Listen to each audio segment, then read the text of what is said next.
Okay, so Ms. Silver, you have the last question. Now, a lot of students, we have journals, we have college experiences that we would love to put into a book or into a story, and I know that the book writing process is extremely long and detailed. So can you give an overview of what it is to write a book? And can you close by discussing why our students should join the Boss Network? So about writing a book, the part that stops most people is the writing part. Because you think like all of us have interesting lives. If I sat down and talked with each one of you, I'm sure that you could captivate me with something that happened over the course of however long you've been here. But the problem is that we hold these things inside of us. Either because, like in my case, I can tell you I started writing my book in 2005. And I told a few people what I was trying to do, and they're like, oh, well, you know, you're kind of like a mix of Susie Orman and Oprah, and they're both out there already, so, like, what are you doing? And, you know, after a while, you hear those things from different people, and some people who are close to you even. And back at that point, I was like, wow, well, I guess maybe they're right. Like, if that's how they feel and they're close to me, then maybe I need to, you know, sit back, chill on this. But then, like I mentioned earlier with my ex-boyfriend, when he passed away, he was 31, and I just thought, like, if something is in me to do, then I definitely can't let somebody else tell me that I cannot do it, because I don't know how long I'm going to be here, and I don't want to leave with unfinished business. So I got to writing. And after 3 years of, you know, sitting on this theory that I had, once I said I'm going to write this book, it took me 2.5 weeks. To write the whole book? So what happened, over the course of 3 years, I put in a total of 3 weeks. And all that is, I'm telling you. I can write a book tonight. You could. It's that easy if you let it out. And the problem is you hold it in. For me, I held it in because there were some things that I didn't want to talk about him, because he inspired a spin on the message. And I didn't want to write about that because I knew it was going to take me to a painful place. So I had thought, I'm going to move to Florida. I'm going to get away from everybody because they're taking up my time and I can't focus. It had nothing to do with geography. It was procrastination because I was afraid. I didn't want to go to that place, and I didn't really want to put out there how much pain I was in about what I was going through with that grief. So I got to a place where I said, all right, I'm not hanging out, no social life, no nothing, it's just me and this laptop. And when I did that, it was a whole lot of crying and a whole bunch of, Lord, thank you, Jesus, for bringing me through this, you know, a whole lot of that. But once it got out, it was just like, whew, I have a bag that I don't have to carry anymore. I put it on paper, and now just, it's out there. And once that part was done, everything else, that was light work.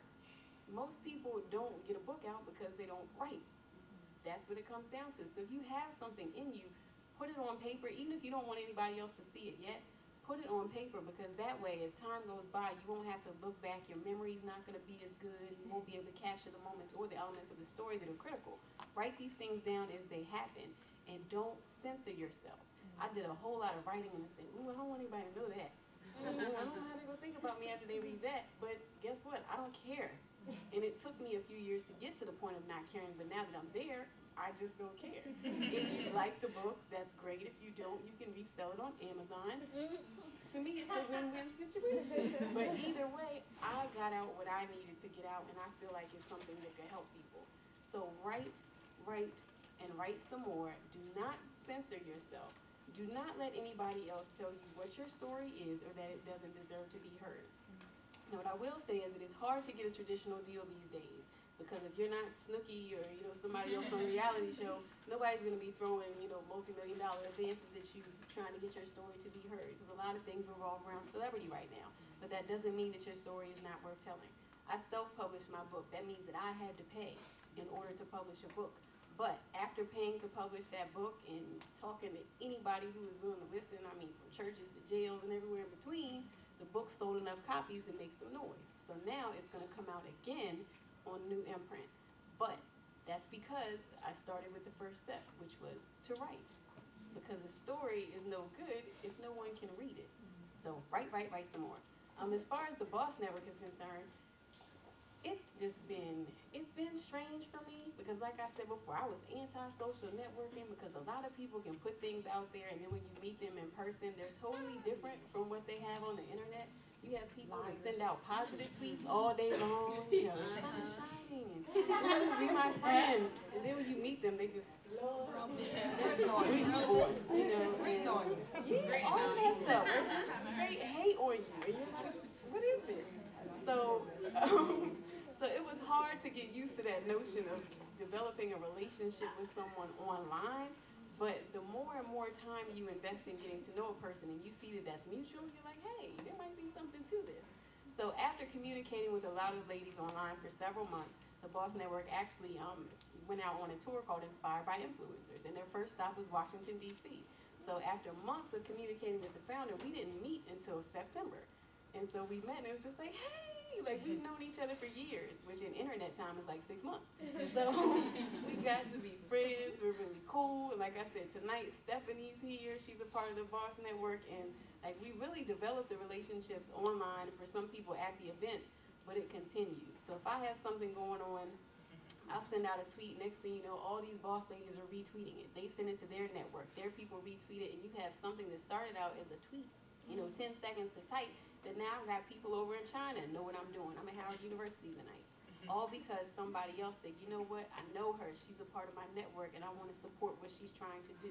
So this is not to say that you need to go out and join every single network that you find on the internet, because there are a whole lot of networks out there. And you can join them, and then you'll see that the people are not active, and they're just a whole bunch of people that join the website. Yeah. So what you have to do is join the website, but put in the work. Because if you put in the work to get to know people, they'll put in the work to get to know you. And that's how the network gets stronger. So the Boss Network for me has just been like a network of sisters that I haven't met, all of them, but they're so supportive when I'm in need, and I try to return the favor. Definitely, thank you. Does anyone in the audience have a question? You can step up to the mic, please. We have time for at least 3. Well, my name's Elisa Glenn. I'm a sophomore advertising major. And my first question kind of revolves around, by talking to my peers and some of my friends, a lot of them kind of don't know what they want to do now. And some people who graduated, who I talked to, still didn't know what they wanted to do after they graduated. So my question is, when did you come to the point where it's like you're in your career and you figured out, oh, this is what I was really meant to do? 46 years old. Never would have thought I would be on radio. Never. For me, I knew from a young age, and I've just always been progressively working towards it and branching out and getting a chance to do more than one thing. I think that the sooner you know something that you want to do and that it's streamlined, you'll have other doors open up for you, and you can actually try out different things. So I knew from a young age I was always going to be in entertainment, and I've explored multiple avenues of that. I'll just be real quick. I think one way to learn is to never be afraid to work for free. Intern, volunteer, that's a great way to learn what things are out there and what you want to do. Even if you can, kind of like Chastity said, you think you know where you might want to be. So let me try to do event planning, okay? I'll go volunteer at an event that's coming up. All right, let me try going to work at Justine's radio station. Okay, that one didn't work out. Let me try another one. Maybe it's the genre that I need to be at. What format of Justine's radio station should I try to work at? So definitely go out there, network, try to do apprenticeships, try to get a mentor that's in a certain area, ask them a billion questions. Like, what do you do with your job, and what does that consist of, and what kind of things are those things? Can I shadow you? And those things will definitely give you tools to figure out what you really want to do. I'm also I already knew what I want to do since I was little, so. So whatever you're passionate about, that's the first stepping stone. And then you have to embrace and let it go and say, this is my passion, and this is what I really want to do. Hi, how are you doing? Hi. I'm Blair Crosby. I'm a journalism major and Arabic minor, a freshman. Ooh, you said Arabic? No. Wow. Very marketable. Thank you. I've just a quick question. For me personally, it's like I have a lot of things in my head. I want to do theater, and I want to do creative directing, and I want to write, and I love languages, and it's like sometimes it's overwhelming. So I just wanted to know, and sometimes I just want to get there. Like, I'm ready to get there, and it's like I don't know what else to do. I'm emailing these people and doing this and going hard in school and going to work and saving money. It's like, do I just have to sit on it and be patient, or what do I do? It's just so overwhelming. I don't know what to do. Like, my mind is always racing. Welcome to being a woman, girlfriend. We got about 10,000 jobs, but it's still about time management, okay? and that free time you have, go after, like you said, directing. There are lots of, volunteer at a school.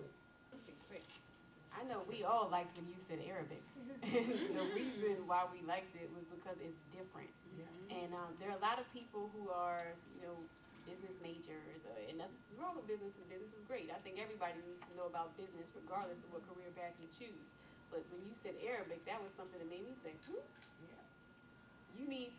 that needs to be one of your priorities, because that is something that if I see that on a resume, if I've got 20, resumes flying across my desk and I see that, I'm going to be like, I need to give her a call, just because that one thing says to me, wow, she's interested in something different. She knows something that I don't have a clue about, and that nobody I know really has a clue about. And that's the kind of person that I want on my team, somebody who's willing to take that risk and go out there and learn something completely new and uncomfortable at times. So definitely keep that, like, as a minor at least, or something. Focus on that, because that's going to be something that you can play up in the future indeed.